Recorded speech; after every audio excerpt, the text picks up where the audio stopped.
I think my ex-husband broke into my home and installed a camera because he knows things he shouldn't about what's happening in my home. Posted by you/scared890. I, 24F, met my ex, 27M, 7 years ago, and we dated for about a year before I ended up pregnant. He is a Jehovah's Witness, and I was raised in the faith but was never baptized, thankfully.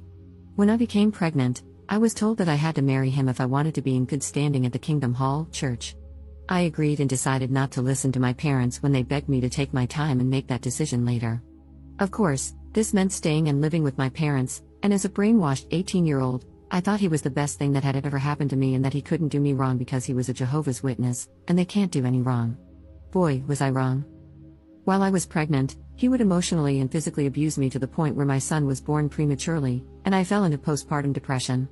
When my son was 8 months old, I decided I had enough and needed to put my feelings and the love I had for this man aside to make the right decision for my son.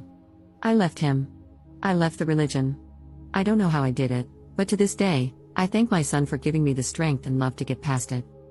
Fast forward about 5 years, I am doing great. I have an amazing career, a great car, and I live on my own with my son. We have everything we need. I recently began my first relationship, and he's amazing. My ex and I actually have a pretty cordial co-parenting relationship. He seems to have matured a lot and is now in a relationship. I get along great with his girlfriend, and my son likes her. He recently decided to move 2 doors down from my place. I didn't really mind this, as we don't fight or hate each other. I actually saw it as a good thing since he would be closer to our son and could be more involved in school. Last week, I walked into my apartment and discovered that someone had broken in.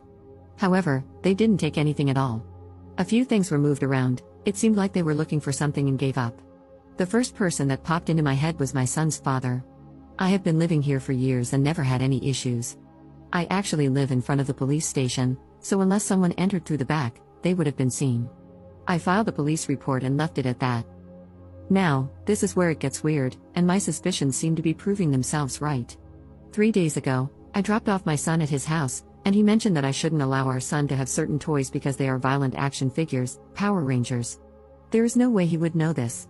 Since he is a JW, I try not to disrespect his beliefs, so I make sure that my son does not bring those toys to his house. When I asked him how he knew about it, he turned pale. He didn't know what to say and finally claimed that our son had mentioned it. Okay, so maybe my son could have told him. But maybe he didn't. To add to my suspicion, 2 days ago, I dropped my son off in the morning, and my ex slipped up by telling me that I need to shower my son every day because I didn't the night before. There is no way my son could have told him. He didn't speak to him, and it was literally the morning after. Also, I do shower my son every day, but he had swim class, and we got home late, so I figured he was okay to skip. I know it sounds lazy, but I'm sure we've all had those days. Am I being paranoid? I hate feeling like I don't have privacy in my own home. Should I ask him? Is there a way I can check myself?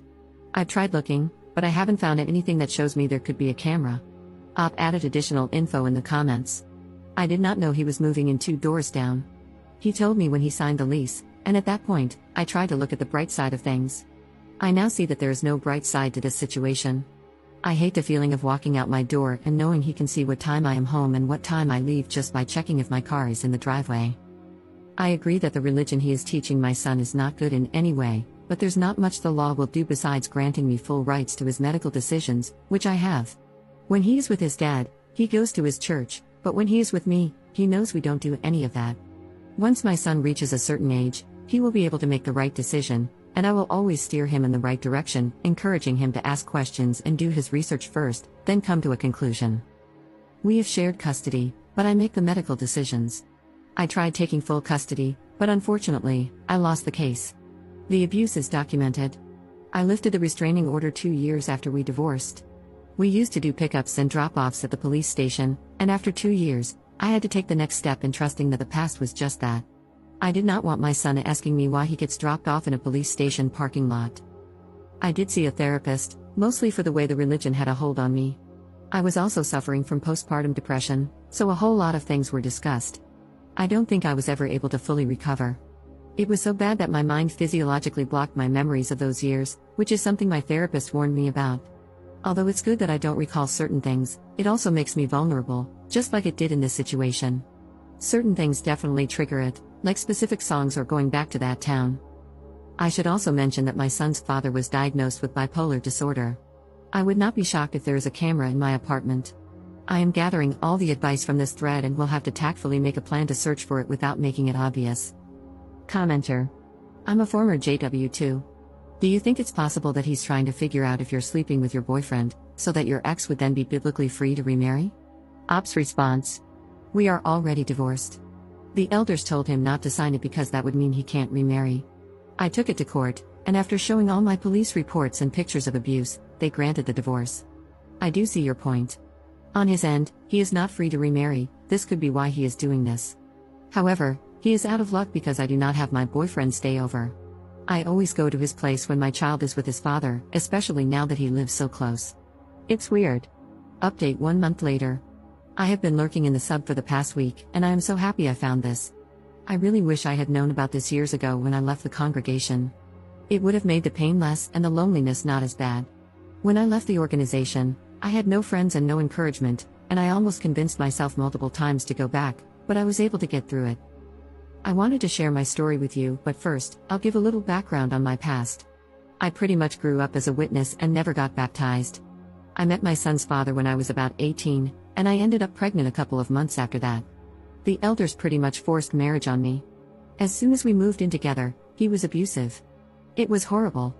He would physically abuse me, knowing I was pregnant with his son. It got so bad that I would literally urinate on myself because of how scared I was of him. The last time he laid his hands on me was when I was 6.5 months pregnant. I remember he barged into the bathroom since he knew I was calling the cops, and when he opened the door, he hit my belly, and I went straight into the tub. They had to perform an emergency C-section. While I was under anesthesia, he even signed a paper stating that I would refuse a blood transfusion, and since he was my husband, it was his decision to make. Thankfully, I had great doctors, and my son and I were healthy and made it through. I remember the elders coming to visit me while I was still in the hospital. I remember them telling me that I needed to work harder at putting Jehovah first in our marriage because, without him, our marriage would fail. A few months later, I left him and left the organization. I went to therapy for my postpartum depression, and I was able to psychologically block those memories, although sometimes certain things trigger them, and it all comes back. It's insane how the mind works. I have a great relationship with my parents. They never shunned me, and they always looked after my son and me. I know they are brainwashed, but I know deep down my father realizes I made the right decision. After all this mess, I think he's starting to open his eyes a little. The link below is my first post, and below that, I copied and pasted my update. I don't know why they locked my post. I was at work, and when I checked, it was automatically locked. I did receive some good advice on there, but it's different when it comes from people who know what you grew up in and understand just how much mind control plays a big role in everything when it comes to JW. I would also like some advice on how to handle these elders. They keep calling my parents and begging them to reason with me. I assume this is going to reflect poorly on them, and we all know how much they hate that. Also, please keep in mind that my parents, although witnesses, have my best interests at heart. My father sat me down and told me that no matter what, he will stand by my decision and fully support me in going through with these charges. I just wish they didn't have to deal with all this harassment. Update. First and foremost, thank you for all your suggestions and messages regarding the steps I should take. So much has happened over the past 7 days, I will try to explain without making this too long. I'll start with last week, Wednesday.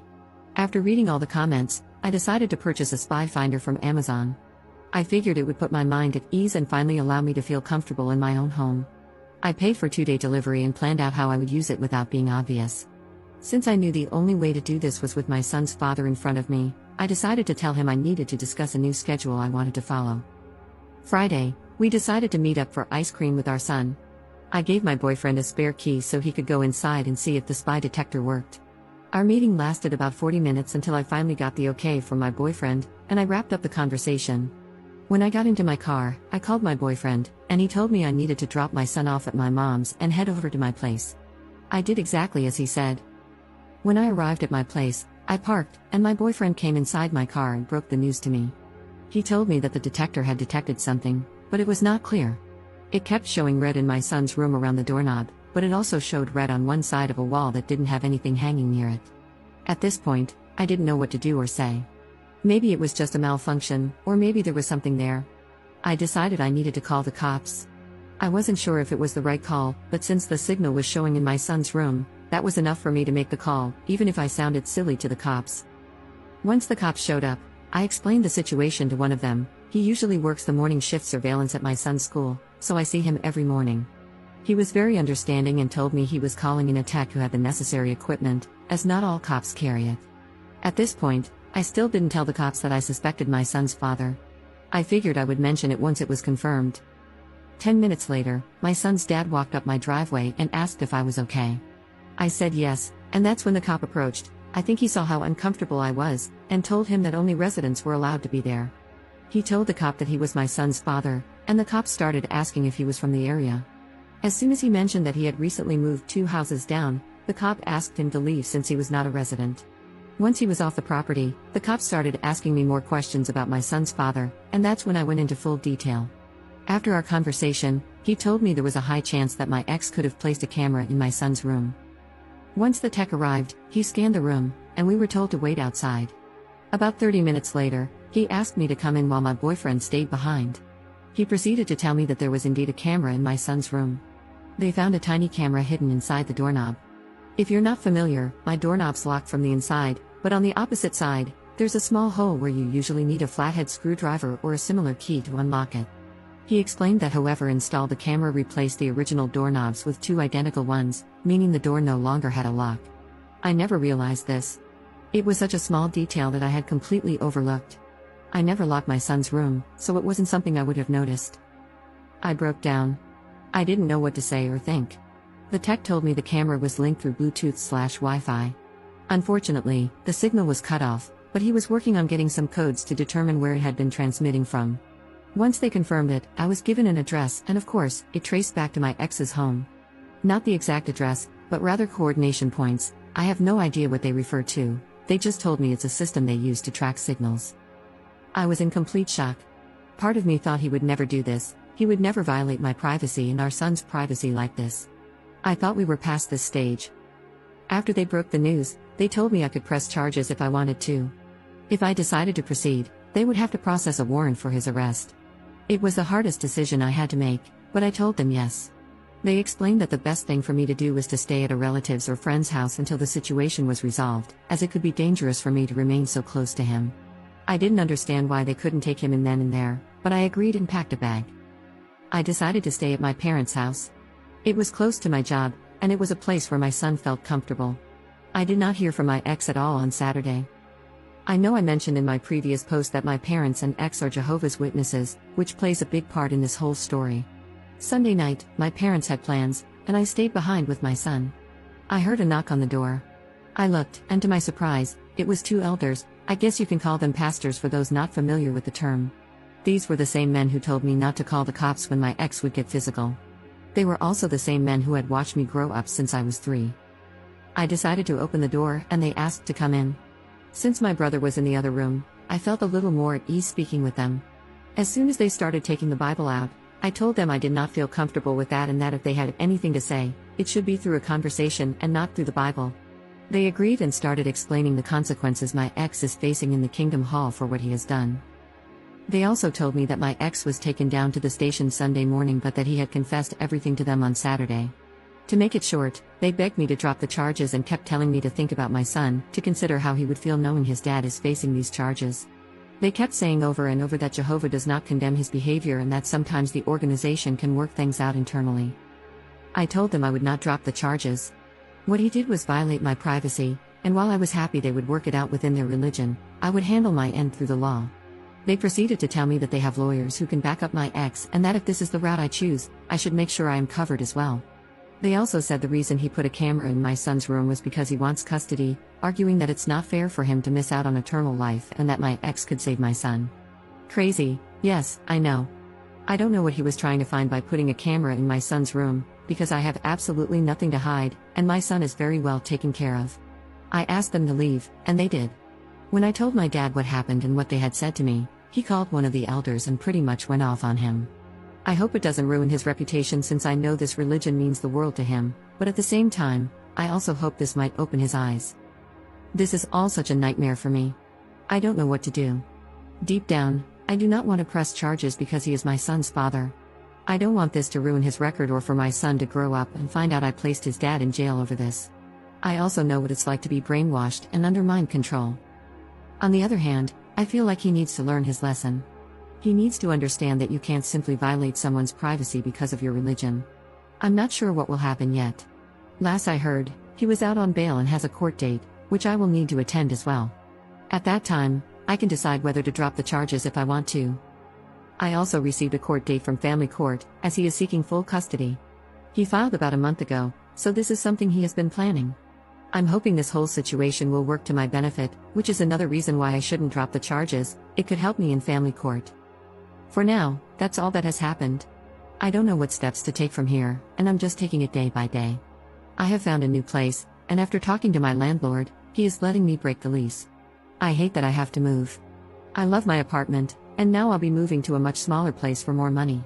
I wish I didn't have to move, but there isn't much else I can do. Commenter. Do not drop any charges. My reasoning, besides all the religious BS, your ex is not rational and is already physically abusive. This is a bad combination. In my experience, he will never get better without therapy or medication, and most likely, issues will arise where he won't follow through with treatment even if he starts. What are the charges against your ex? Has the DA's office stopped any further investigation? Have you had an opportunity to speak with the investigators on your case? Have they hinted at any other concerns about him? Law enforcement can be very effective in uncovering things through intimidation. However, they will not want to be jerked around and expend effort if they sense you won't follow through. They may intimidate you a little to test your resolve. Hold fast to your decision. All the data he was gathering about you to possibly further his custody case has been made null and void and is inadmissible because it was obtained through a criminal act. It will not be allowed to be presented. His illegal actions will also be used against him. All of that goes away if you don't press charges. If you have not contacted a local agency concerning spousal abuse, regardless of your marital status, they will help you or direct you to assistance. They have experience in this and will guide you to the best course of action while also providing support. Regarding the elders who visited, regardless of what we think about the organization, that was in protocol. If you want that nonsense to stop immediately, contact or have someone contact a sharp elder from another congregation, etc., if that's what you want. These things that are happening to you are not unique to the organization. They happen everywhere, frequently. Because of that, there are many resources available. Please make use of them. I hope you remain safe and that everything works out for the best. Ops response. I actually went to the court today to file a restraining order, and they gave me a temporary one until the court date, where the judge will decide whether to make it permanent. I also went to the station to ask for more information about what was going on. They couldn't tell me much besides the fact that even if I drop the charges, the state is also pressing charges. Apparently, they take this matter very seriously since it happened in a child's room. They told me that someone would be in contact with me, but I should get a lawyer, as it's not recommended to handle this alone due to the many complexities I might not understand or that may require professional advice. I asked them what they did with the evidence, and they told me they have it and cannot release it to anyone since it is now in municipal custody. I am looking into lawyers and have scheduled a few consultations for tomorrow. My court date for custody is at the end of November, so I am hoping the other court date for the camera issue is scheduled before that, so I can have more evidence to prove that he is not suitable for custody. However, I feel that just having those charges pending and him being out on bail should be enough for the judge to grant me full custody, which I am now seeking. We currently have shared custody, but after this, I want full custody. Commenter. This sounds like really strange behavior from the elders, almost like they have a vested interest in having the charges dropped. Now why might that be? If your ex is going for full custody, he would have sought the assistance of the elders. Maybe the elders suggested he put in a spy camera, or maybe they knew someone who had expertise in this. If the charges aren't dropped, the facts might come out. I don't know if you are aware, but the organization has a printed guide for JWs involved in custody cases. If the elders are calling your parents, get them to ask the elders whether your ex had specifically admitted to breaking in and installing the spy cam, and if there was anyone else involved. When the elders told you that he would be dealt with in the congregation, did they spell out what they would do? Do not drop any charges, especially for the sake of your son. Ops response. One of the elders is actually my ex's uncle, which makes it a conflict of interest. Although he was part of the committee when I was pregnant and they took away the privileges I had as an unbaptized publisher, if that's the term. Sorry, I went to a Spanish hall and do not know some of the English terms. It seems so weird to me just how much they are pushing and harassing my family. It's almost as if something else is happening that they are afraid of. They told me that they are still going through their process, but that this could lead to him being reprimanded. What's the term for when you're not shunned but are pointed out as bad association? Is it censured? Not sure, but he won't get shunned, just a slap on the wrist.